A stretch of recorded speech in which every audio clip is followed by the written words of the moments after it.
You know, some of the most interesting things about our Bible and about our faith journey with our Bible are some really difficult passages and what and how they speak to us today, right? Our Genesis reading is one of the more difficult passages in our Genesis account because it foretells of how these brothers decided to dispose or get rid of their other brother, Joseph, right? How Jacob, who has now become Israel's children, behave. As we look into the history of our faith and into the people that we are, these are our ancestors. These are the people who come out of Egypt with Moses. And yet here at the very beginning, right, they're making some really questionable choices.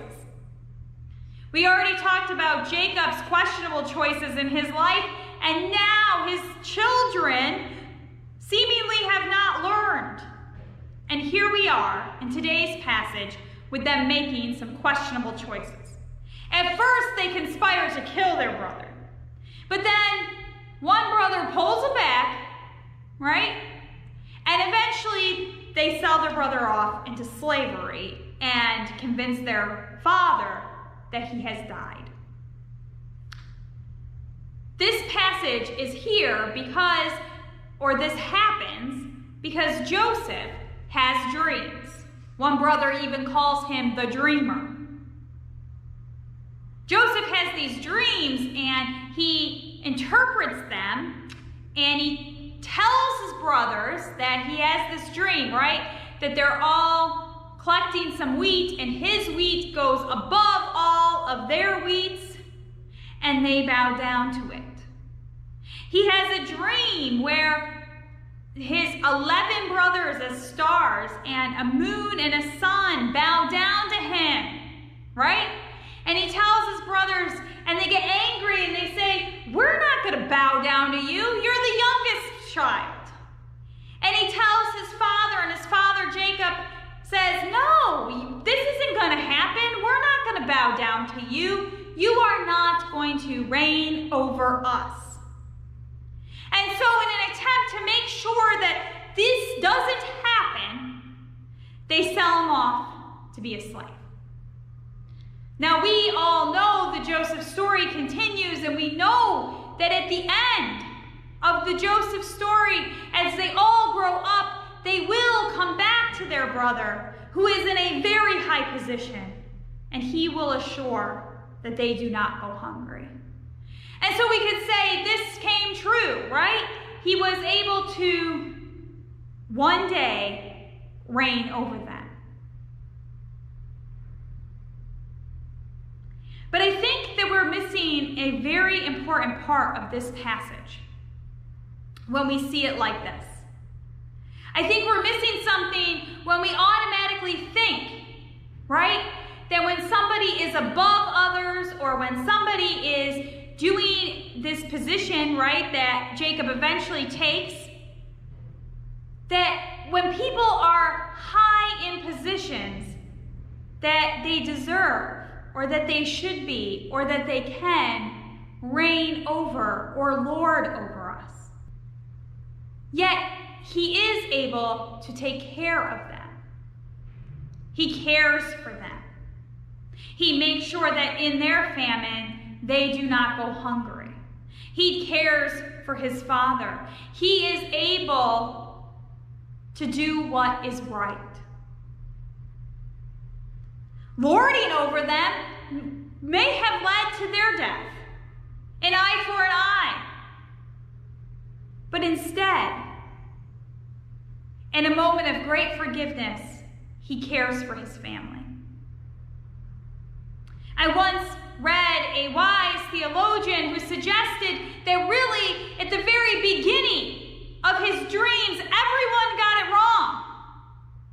That it wasn't that they were praising him. It wasn't that they're bowing down to praise Joseph, but that they were bowing in thanksgiving, for he had taken care of them. And that if he had realized that this interpretation was not one of lordship, but but one of care for a community. If they had recognized that. But too often, that is not how we interpret power. I love the fact that in Spider-Man, the uncle says to Peter Parker, with great power comes great responsibility. This quote is well known in society. People don't have to have seen the Spider-Man movies or read the comics to know this. With great power comes great responsibility. Perhaps these dreams were showing Joseph that with great power is the responsibility to care. Not to reign over, but to care for. To walk us alongside with, right? Ultimately, this is the way that Jesus upturns and turns over the conceptions of who a Messiah will be. When Jesus comes, the concept of Messiah is there. It's not out of void that Jesus arrives. No. The Jewish and Hebrew tradition speaks of a Messiah that will come. A Messiah that is interpreted as a Lord, a Messiah that is interpreted as a king, a Messiah that is thought to be somebody who will wage war and restore the kingdom of David, right? To one day be on the throne.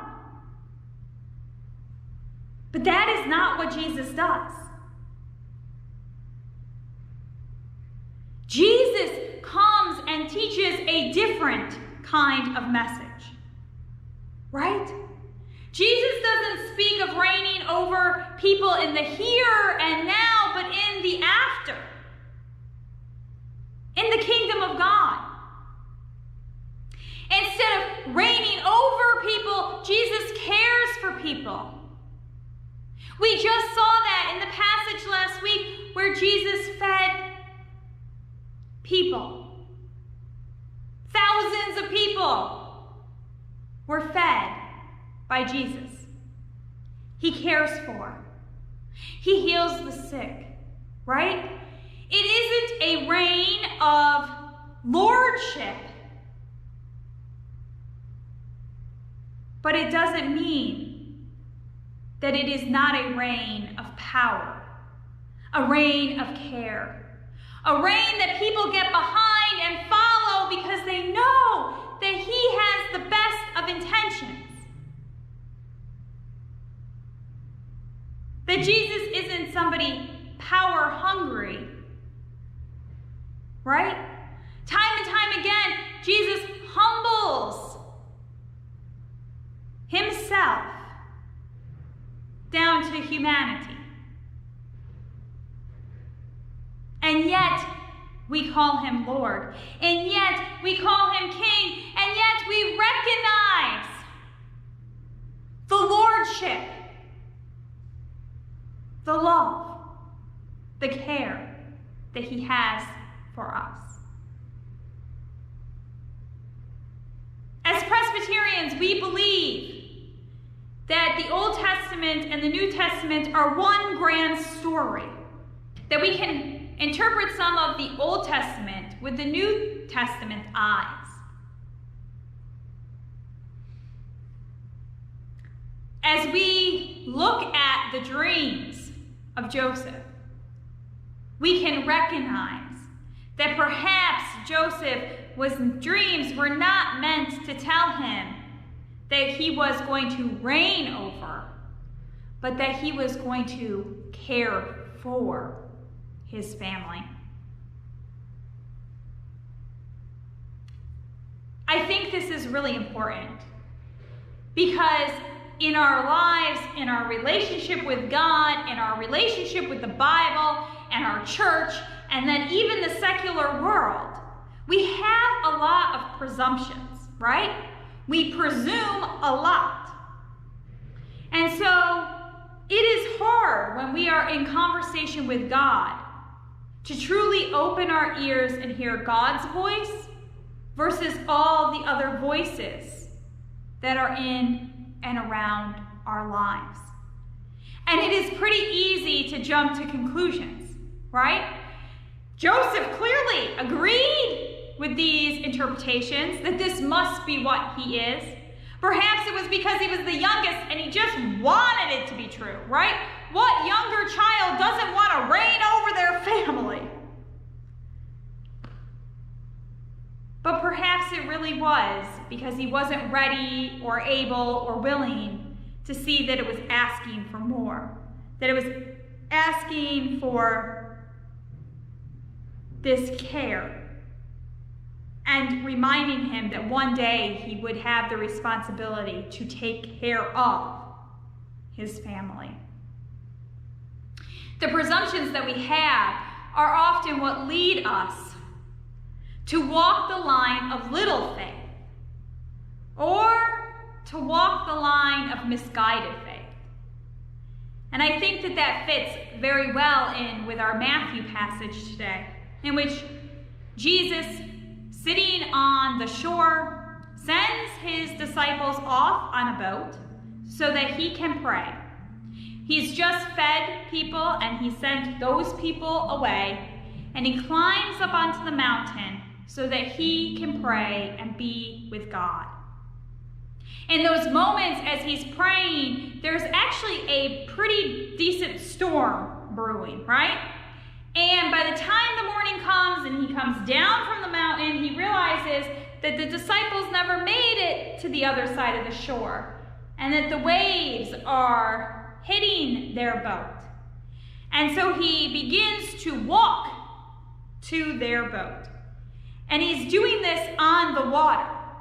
And they see him, and at first some don't recognize that it's him, maybe because the storm and it's too far away, and who could walk on water? I mean, come on, right? So they're all looking and they're thinking, who is this? And Peter says, oh my goodness, it is Lord. And then he says, Lord, if you say it, I will come to you, right?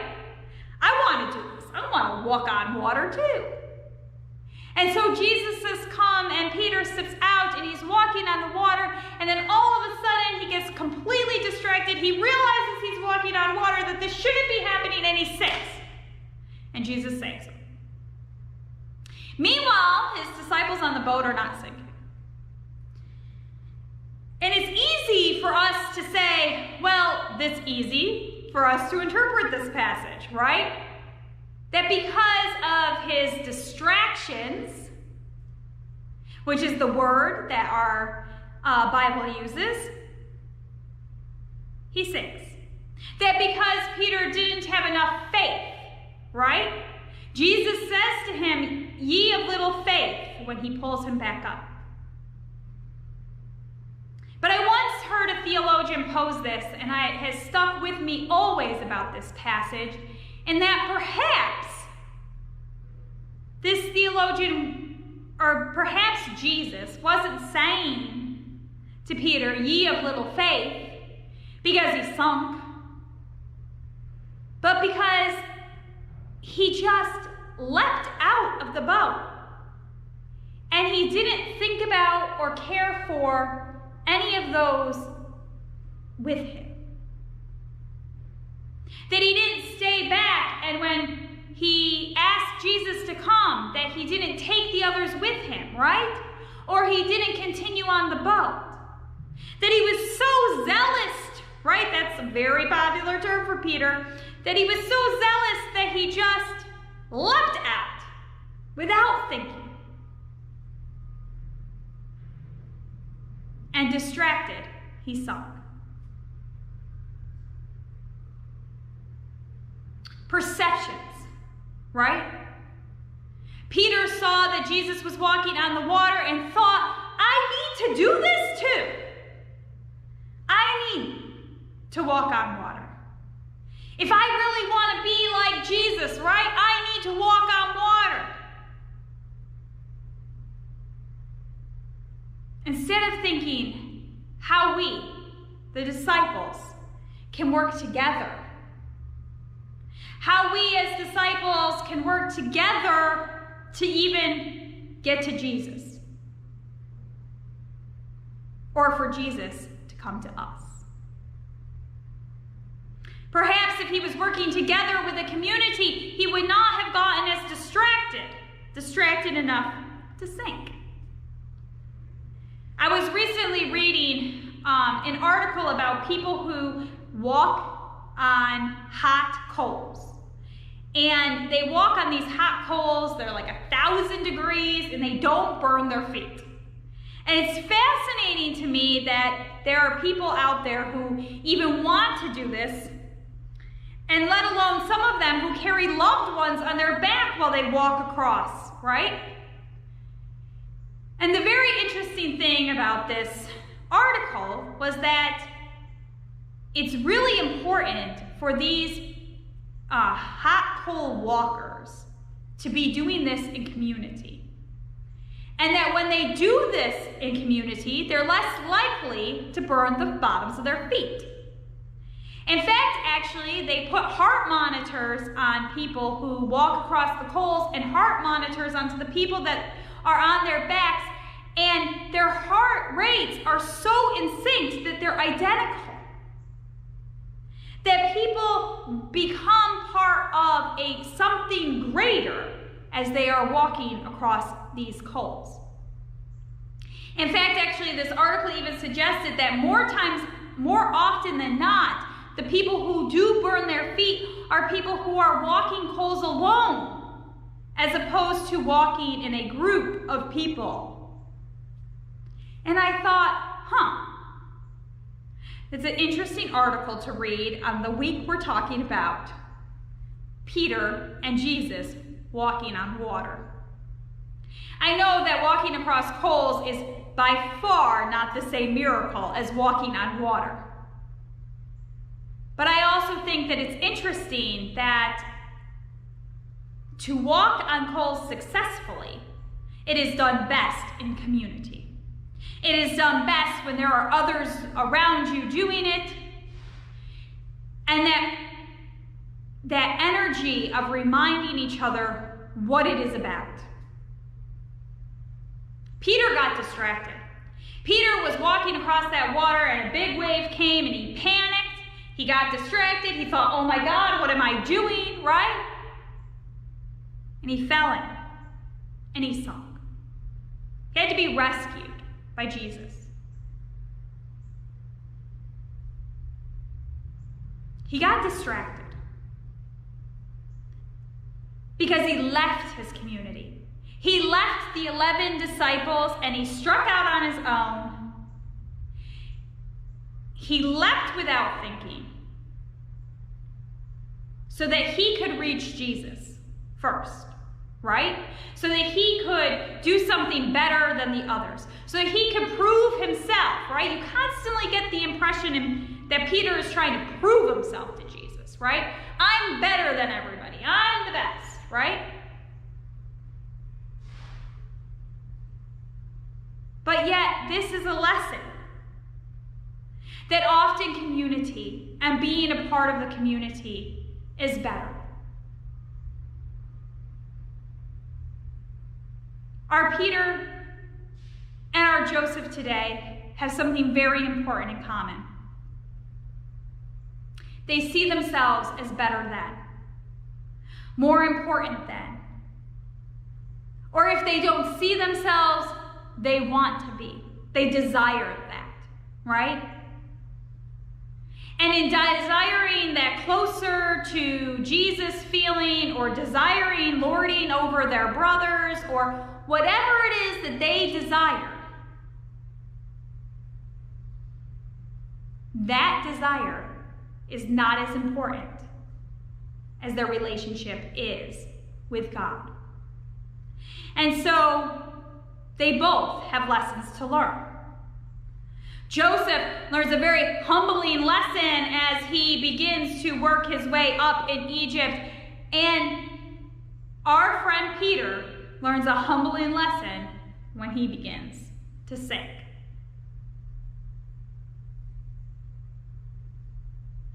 My friends, as Christians, we are not meant to be better than.